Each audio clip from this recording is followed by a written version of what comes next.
Plusieurs me diront « Seigneur, Seigneur », mais Jésus leur répondra « Je ne vous ai jamais connu. Vous pensez être sur le bon chemin, mais êtes-vous certain? Il n'existe que 2 chemins, et vous en suivez un en ce moment même. » Mes bien-aimés, permettez-moi de vous poser une question qui devrait résonner dans le plus profond de votre âme ce matin. À cet instant précis, alors que vous m'écoutez, savez-vous réellement quel chemin vous êtes en train de suivre? Non pas celui que vous avez emprunté hier, ni celui que vous projetez de prendre demain, mais celui sur lequel vos pieds marchent en ce moment même. Cette interrogation n'est pas anodine, mes amis. Elle touche à l'essence même de notre existence spirituelle. Car voyez-vous, depuis l'aube de l'humanité, il n'existe que 2 chemins possibles. Seulement 2, pas 3, pas une multitude de sentiers qui serpentent selon nos préférences personnelles. 2 chemins clairement définis, irrévocablement distincts. Le grand prédicateur Charles Spurgeon, que beaucoup considèrent comme le prince de la prédication, avait coutume de dire que l'homme ne peut servir 2 maîtres à la fois. Cette vérité s'applique parfaitement à notre sujet aujourd'hui. Nous ne pouvons emprunter simultanément 2 chemins différents. À chaque instant de notre vie, nous marchons sur l'un ou sur l'autre. Notre Seigneur Jésus-Christ lui-même nous l'a enseigné avec une clarté remarquable dans l'Évangile, selon Matthieu, chapitre 7, versets 13 et 14. Il nous dit « Entrez par la porte étroite, car large est la porte, spacieux est le chemin qui mène à la perdition, et il y en a beaucoup qui entrent par là. Mais étroite est la porte, resserrez le chemin qui mène à la vie, et il y en a peu qui les trouvent. » Quelle déclaration solennelle, quelle vérité puissante! Notre Sauveur ne nous laisse aucune place pour l'ambiguïté ou l'indécision. Il trace devant nous 2 routes distinctes, 2 destinations opposées, 2 éternités radicalement différentes. Mes chers frères et sœurs, comprenez bien ceci. Le chemin sur lequel vous marchez aujourd'hui n'est pas une question d'opinion personnelle ou de préférence individuelle. Il s'agit d'une réalité spirituelle objective qui détermine votre destinée éternelle. Vous êtes soit sur le chemin étroit qui mène à la vie, soit sur le chemin large qui conduit à la perdition. Spurgeon aimait rappeler à ses auditeurs que l'ignorance n'est jamais une excuse valable devant Dieu. Nous ne pourrons pas nous présenter devant le trône de la grâce en disant que nous ne savions pas qu'il y avait 2 chemins. Les Écritures nous l'enseignent clairement. La création elle-même témoigne de cette vérité. Notre conscience nous le rappelle constamment. Mais voici ce qui rend cette question si urgente, si pressante. Beaucoup de personnes se trouvent sur le mauvais chemin tout en étant convaincues d'être sur le bon. Elles marchent vers la perdition avec un sourire sur les lèvres, pensant se diriger vers le ciel. Elles chantent des cantiques tout en s'éloignant du royaume. Elles prononcent des prières tout en rejetant la véritable repentance. L'apôtre Paul nous avertit dans sa 2e lettre aux Corinthiens, chapitre 13, verset 5, « Examinez-vous vous-même pour savoir si vous êtes dans la foi. Éprouvez-vous vous-même. » Voilà l'exhortation que je vous lance aujourd'hui. Ne présumez pas de votre salut, ne tenez pas votre position spirituelle pour acquise.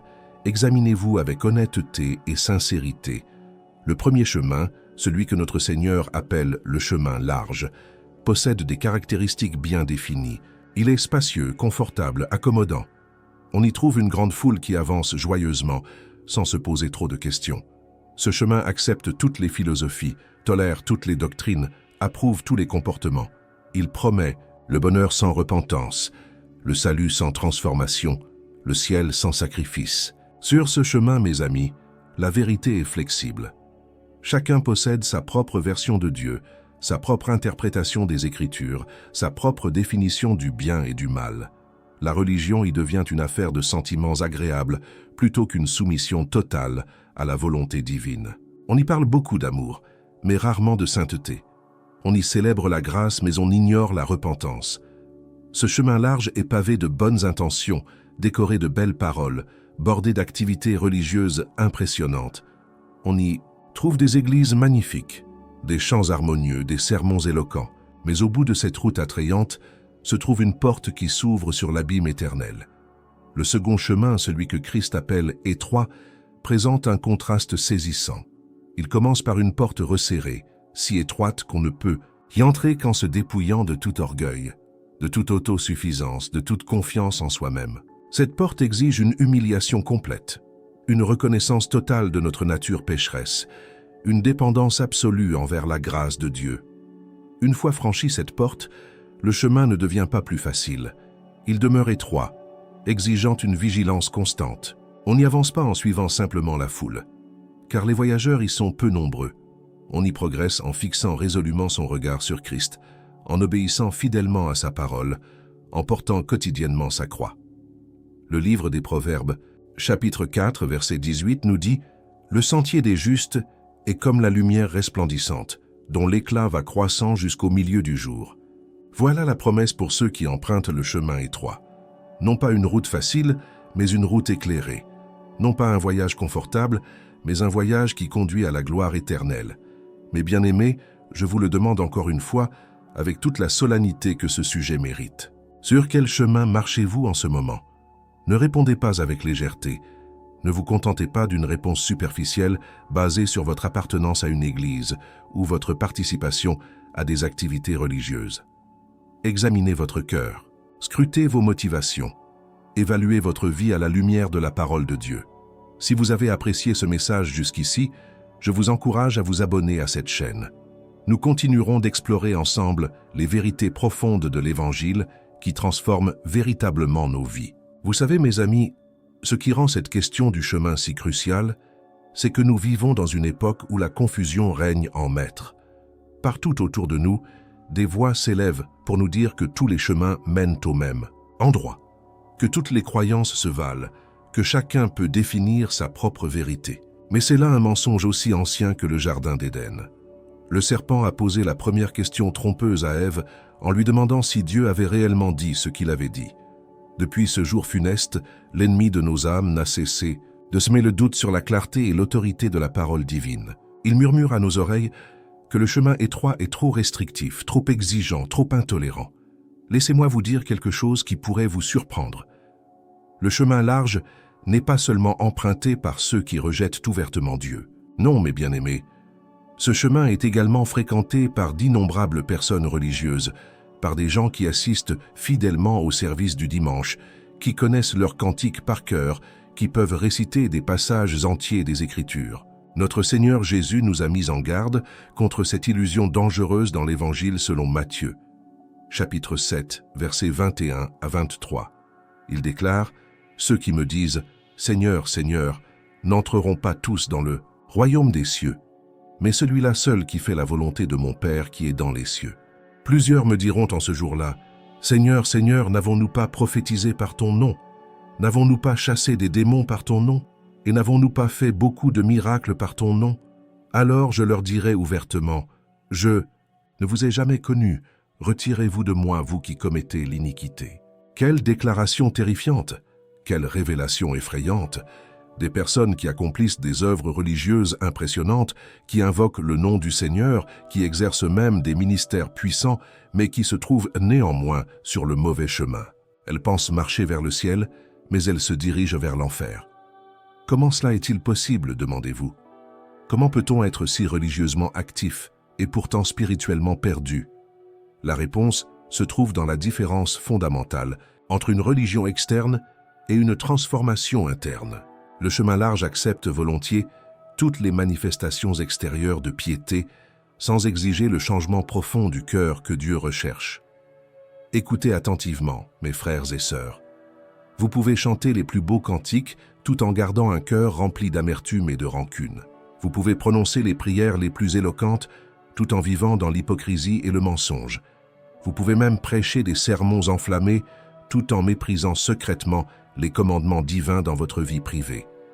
Le chemin étroit ne s'accommode pas de cette dualité. Il exige une cohérence totale entre ce que nous professons publiquement et ce que nous vivons dans le secret. Il requiert une authentique transformation qui commence dans le cœur et se manifeste ensuite dans tous les aspects de notre existence. Le prophète Jérémie, chapitre 17, verset 9, nous révèle une vérité inconfortable sur notre nature. Le cœur est tortueux par-dessus tout, et il est méchant. Qui peut le connaître? Cette déclaration nous rappelle que nous sommes incroyablement habiles pour nous tromper nous-mêmes. Nous pouvons nous convaincre que nous sommes sur le bon chemin, alors que nos pas nous éloignent constamment de Dieu. C'est précisément pour cette raison que l'examen personnel doit être rigoureux et constant. Nous ne pouvons pas simplement présumer que parce que nous avons fait une profession de foi il y a des années, ou parce que nous sommes baptisés, ou parce que nos parents étaient croyants, nous sommes automatiquement sur le chemin étroit. Permettez-moi de vous poser quelques questions pénétrantes, mes amis. Votre vie est-elle caractérisée par une recherche sincère et passionnée de la sainteté? Luttez-vous quotidiennement contre le péché, non pas pour gagner votre salut, mais parce que vous aimez Dieu et désirez lui plaire? Votre cœur se brise-t-il devant l'offense que représente le péché pour un Dieu 3 fois saint? Trouvez-vous votre plus grande joie dans la communion avec le Seigneur? Ou votre religion n'est-elle qu'une habitude sociale, une tradition familiale, une assurance contre l'enfer? Votre obéissance aux commandements divins découle-t-elle d'un amour débordant pour Christ ou simplement d'un désir de paraître respectable aux yeux des autres? Ces questions sont inconfortables, je le sais bien. Elles dérangent notre complaisance. Elles ébranlent notre fausse sécurité. Mais mes bien-aimés, il vaut infiniment mieux être dérangé maintenant par ces interrogations que d'être éternellement perdu parce que nous avons refusé de les affronter. L'apôtre Paul écrit aux Philippiens, chapitre 2, verset 12, « Travaillez à votre salut avec crainte et tremblement. » Remarquez bien qu'il ne dit pas « Présumez de votre salut avec désinvolture et légèreté ». Non, il nous exhorte à travailler à notre salut avec une sainte appréhension, avec un sérieux profond. Cela ne signifie pas que nous devions constamment douter de notre salut ou vivre dans une anxiété paralysante. Mais cela implique que nous devions régulièrement évaluer l'authenticité de notre foi, la réalité de notre conversion, la sincérité de notre engagement envers Christ. Le chemin étroit produit des fruits visibles dans la vie de ceux qui l'empruntent. Jésus nous dit dans l'Évangile selon Matthieu, chapitre 7, verset 16, « Vous les reconnaîtrez à leurs fruits. Un arbre sain produit de bons fruits. Une foi authentique produit une vie transformée. » Quels sont ces fruits? L'amour sincère pour Dieu et pour le prochain. La joie qui persiste même dans les épreuves. La paix qui transcende toute compréhension humaine. La patience face aux difficultés. La bonté envers ceux qui nous entourent. La fidélité dans nos engagements. La douceur dans nos relations. La maîtrise de soi dans nos désirs et nos impulsions. Ces qualités ne sont pas produites par nos efforts humains, mes amis. Elles sont le fruit de l'Esprit Saint qui habite et transforme ceux qui ont véritablement donné leur vie à Christ. Elles constituent les marques distinctives de ceux qui marchent sur le chemin étroit. En revanche, ceux qui se trouvent sur le chemin large, même s'ils se parent d'une apparence religieuse, manifestent tôt ou tard les œuvres de la chair, l'orgueil spirituel, la critique acerbe envers les autres, l'amour de l'argent et des possessions matérielles, la compromission constante avec le péché, l'absence de véritable amour pour la parole de Dieu et pour la prière. Mes bien-aimés, je vous en supplie, ne fermez pas votre cœur à ces vérités. Ne rejetez pas cet appel à l'examen personnel. Votre âme éternelle est en jeu. Il n'y a rien de plus important dans toute votre existence que de vous assurer que vous êtes sur le bon chemin.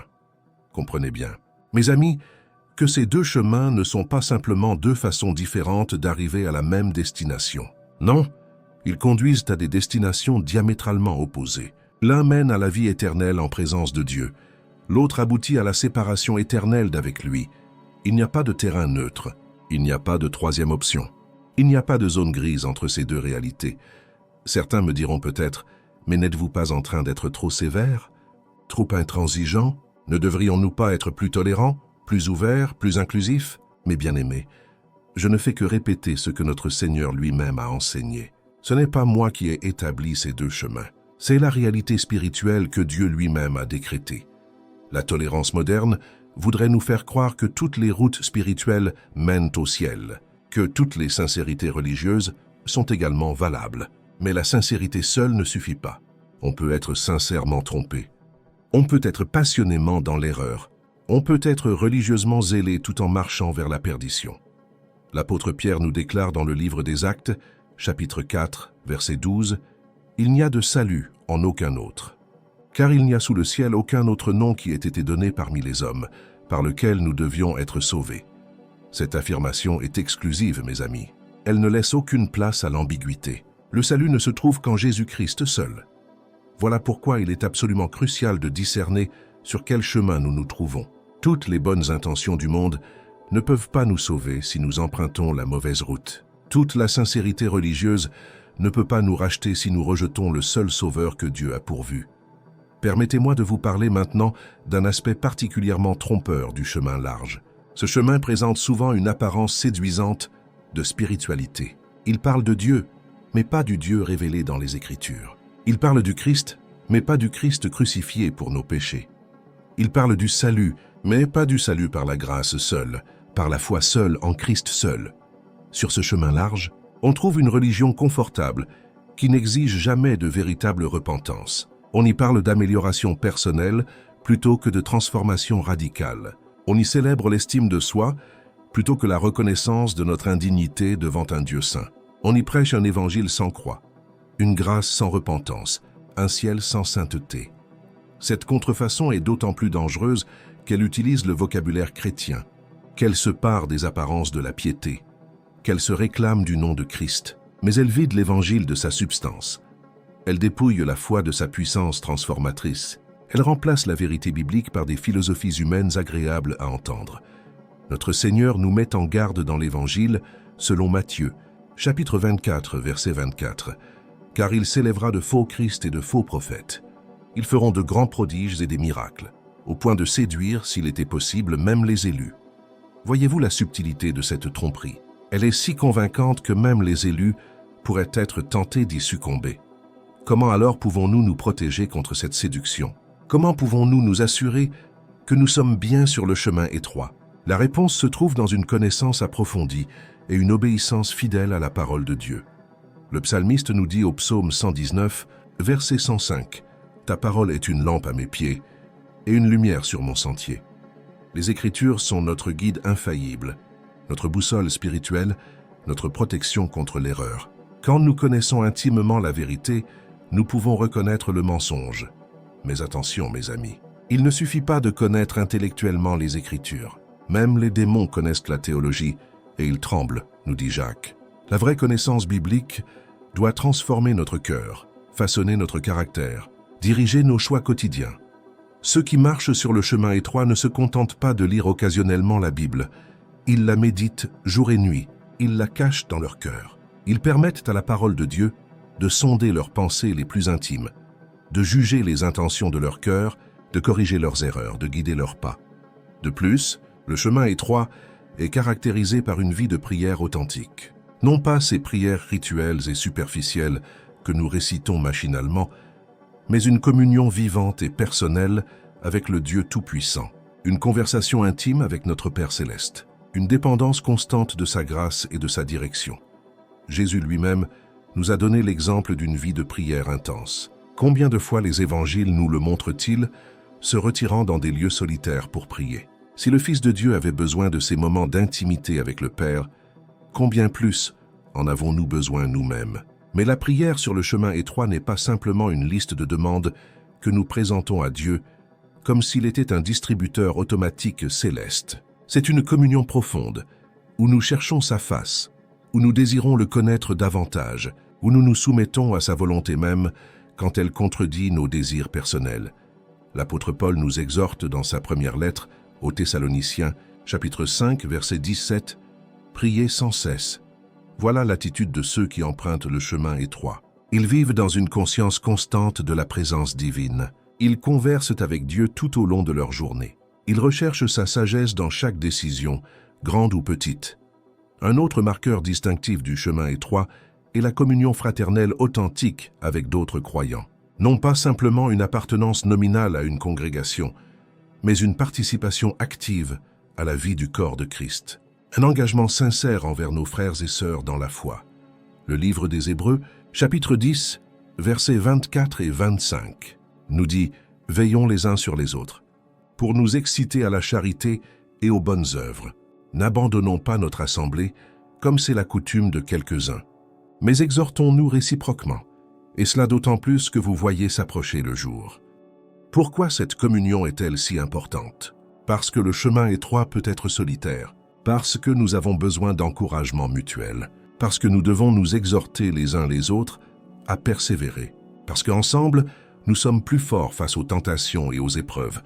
Mais attention encore une fois, il ne s'agit pas simplement d'assister à des services religieux par habitude sociale, il s'agit de partager authentiquement nos luttes spirituelles, de nous confesser mutuellement nos fautes, de prier les uns pour les autres avec ferveur, de porter les fardeaux les uns des autres. Le chemin étroit exige également que nous portions notre croix quotidiennement, comme Jésus nous l'a commandé. Cela signifie mourir à nous-mêmes, renoncer à nos ambitions égoïstes, sacrifier nos désirs charnels sur l'autel de l'obéissance à Dieu. Cette mort à soi-même n'est pas un événement unique qui se produit une fois pour toutes. C'est un processus quotidien, une crucifixion continuelle de notre nature charnelle. Chaque jour, nous devons choisir la volonté de Dieu plutôt que la nôtre. Chaque jour, nous devons préférer sa gloire à notre confort personnel. Chaque jour, nous devons placer son royaume avant nos intérêts égoïstes. Le chemin large, en revanche, promet le bonheur sans sacrifice. Il offre une couronne sans croix. Il propose le ciel sans renoncement. Mais mes bien-aimés, c'est un mensonge séduisant qui conduit à la destruction éternelle. Notre Seigneur Jésus a été très clair sur ce point dans l'Évangile selon Luc, chapitre 9, verset 23. « Si quelqu'un veut venir après moi, qu'il renonce à lui-même, qu'il se charge chaque jour de sa croix, et qu'il me suive. » Remarquez ces mots, chaque jour. Pas une seule fois dans notre vie, pas occasionnellement quand cela nous convient. Chaque jour. Cela signifie que suivre Christ sur le chemin étroit implique des choix difficiles au quotidien. Cela peut signifier pardonner à quelqu'un qui nous a profondément blessés, alors que notre chair crie vengeance. Cela peut signifier rester fidèle dans notre mariage, quand la tentation nous pousse vers l'infidélité. Cela peut signifier donner généreusement, alors que nos finances sont limitées. Cela peut signifier dire la vérité quand le mensonge nous épargnerait des conséquences désagréables. Cela peut signifier garder notre intégrité au travail, même si cela nuit à notre avancement professionnel. Cela peut signifier aimer notre prochain difficile, quand tout en nous voudrait l'éviter ou le critiquer. Le chemin étroit nous appelle à vivre selon des principes divins dans un monde qui rejette ces principes. Il nous demande de nager à contre-courant d'une culture qui célèbre l'égoïsme, la sensualité, la cupidité. Il exige que nous restions fermes dans la vérité quand tout autour de nous relativise et dilue cette vérité. L'apôtre Paul décrit magnifiquement cette tension dans sa lettre aux Romains, chapitre 12, versets 1 et 2. « Je vous exhorte donc, frères, par les compassions de Dieu, à offrir vos corps comme un sacrifice vivant, saint, agréable à Dieu, ce qui sera de votre part un culte raisonnable. Ne vous conformez pas au siècle présent, mais soyez transformés par le renouvellement de l'intelligence, afin que vous discerniez quelle est la volonté de Dieu, ce qui est bon, agréable et parfait. » Voilà le défi lancé à ceux qui marchent sur le chemin étroit. Ne pas se conformer au siècle présent, ne pas adopter les valeurs du monde, ne pas accepter les compromis que la société nous présente comme inévitables et normaux, mais au contraire, être transformé par le renouvellement de notre intelligence. Cette transformation n'est pas superficielle, mes amis. Elle ne consiste pas simplement à modifier quelques comportements extérieurs, tout en gardant le même cœur corrompu. C'est une métamorphose profonde qui change notre façon de penser, de désirer, d'agir, de réagir face aux circonstances de la vie. Quand nous empruntons véritablement le chemin étroit, nos priorités changent radicalement. Ce qui nous passionnait autrefois nous laisse maintenant indifférents. Ce que nous recherchions avidement auparavant nous semble désormais sans valeur. Ce qui nous procurait du plaisir temporaire ne satisfait plus notre âme transformée. À la place, nous développons une faim et une soif de justice. Nous aspirons ardemment à connaître Dieu plus intimement. Nous désirons ardemment voir son royaume s'étendre. Nous brûlons du désir de vivre d'une manière qui l'honore et le glorifie dans tous les aspects de notre existence. Jésus nous enseigne dans le Sermon sur la montagne, Matthieu chapitre 6, verset 33, « Cherchez premièrement le royaume et la justice de Dieu, et toutes ces choses vous seront données par-dessus. » Voilà l'ordre des priorités pour ceux qui marchent sur le chemin étroit. Le royaume de Dieu d'abord, sa justice avant tout. Tout le reste vient ensuite. Mais qu'arrive-t-il quand nous inversons cet ordre? Quand nous cherchons d'abord notre confort, notre sécurité financière, notre réputation, nos plaisirs personnels, nous nous retrouvons sur le chemin large. Même si nous continuons à nous appeler chrétiens, même si nous fréquentons une église, même si nous pratiquons certains rituels religieux, le chemin étroit nous enseigne également à voir les épreuves et les souffrances sous un angle complètement différent. Le monde fuit la souffrance à tout prix. Il recherche constamment le confort, le plaisir, la facilité. Mais ceux qui suivent Christ comprennent que Dieu utilise souvent les épreuves pour nous façonner, nous purifier, nous rendre plus semblables à son Fils. L'apôtre Pierre nous écrit dans sa première lettre, chapitre 1, versets 6 et 7, c'est là ce qui fait votre joie. Quoique maintenant, puisqu'il le faut, vous soyez attristés pour un peu de temps par diverses épreuves, afin que l'épreuve de votre foi, plus précieuse que l'or périssable, qui cependant est éprouvé par le feu, ait pour résultat la louange, la gloire et l'honneur, lorsque Jésus-Christ apparaîtra. Voyez-vous la perspective divine sur nos épreuves? Elles ne sont pas des accidents malheureux. Elles ne sont pas des signes que Dieu nous a abandonnés. Au contraire, elles sont des instruments dans ses mains pour raffiner notre foi, pour nous dépouiller de notre dépendance aux choses temporelles, pour fixer nos yeux plus fermement sur les réalités éternelles. Sur le chemin étroit, nous apprenons à nous réjouir même dans la tribulation, non pas parce que nous sommes masochistes ou que nous aimons la souffrance pour elle-même, mais parce que nous comprenons que Dieu utilise ces moments difficiles pour accomplir en nous une œuvre de transformation profonde. Cette perspective transforme complètement notre manière de réagir face aux défis de la vie. Au lieu de murmurer et de nous plaindre, nous apprenons à dire avec le psalmiste au psaume 119, verset 71, « Il m'est bon d'être humilié, afin que j'apprenne tes statuts. Mes bien-aimés, comprenez bien que je ne suis pas en train de glorifier la souffrance ou de suggérer que nous devions la rechercher. Mais je vous rappelle que sur le chemin étroit, même nos épreuves les plus difficiles sont des occasions de croissance spirituelle, des moments où notre foi est testée et fortifiée. Le chemin large offre une vie d'évitement de toute difficulté spirituelle. On y trouve une religion confortable qui n'interfère jamais avec nos habitudes, qui ne remet jamais en question nos choix, qui ne perturbe jamais notre tranquillité. Mais cette facilité apparente cache un danger mortel pour l'âme. En réalité, ceux qui empruntent le chemin large échangent le bonheur éternel contre un confort temporaire. Ils troquent la gloire céleste contre les plaisirs passagers de ce monde. Ils sacrifient leur âme immortelle sur l'autel de la satisfaction immédiate. Le chemin étroit peut être difficile, mes amis. Il peut être exigeant. Il peut nous coûter cher en termes de popularité, de confort, de sécurité humaine. Mais il mène à la vie, à la vraie vie, à la vie abondante que Jésus est venu nous donner, à la vie éternelle en présence du Dieu trois fois saint. Mes bien-aimés, je vous remercie du fond du cœur d'avoir écouté ce message jusqu'au bout.